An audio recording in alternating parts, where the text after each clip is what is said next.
আবুল আহাবকে খবর দেয়, আবুল আহাব, আমার মালিক, আপনার মরা ভাই আব্দুল্লাহর একটা পুত্র সন্তান হয়েছে, ফুটফুটে সুন্দর, চাঁদের চেয়েও সুন্দর, বলি সুবহানাল্লাহ। আবুল আহাব যখন দাসীর মুখ থেকে এই কথা শুনতে পারে, আবুল আহাব বলে, দাসী, এমন একটা সুসংবাদ আমাকে তুমি দান করলাম, আমার মরা ভাইয়ের কথা তুমি স্মরণ করিয়ে দিয়েছো।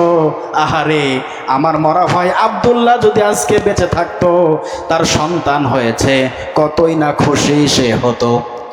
হে উম্মে ঈমান, আমার দাসী, আমার মরা ভাই আব্দুল্লাহর পুত্র সন্তান হয়েছে, খবর তুমি দিয়েছো, যাও, আমি খুশি হয়ে গেলাম।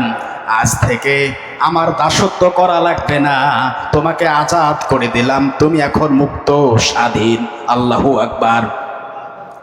নিজের টাকা দিয়ে কেনা গোলাম দাসীকে আবুল আহাব স্বাধীন করে দিয়েছেন, মুক্ত করে দিয়েছেন। যাও, আমার মরা ভাই আব্দুল্লাহর সন্তান হয়েছে, খবর দিয়েছো, আমি তোমাকে মুক্ত করে দিলাম। খুশি হয়েছেন কি হয় নাই? হয়েছেন। এই আবুল আহাব এতটাই পরিমাণে খুশি হয়েছেন, টাকা দিয়ে কেনা দাসী আজাদ করে দিলেন।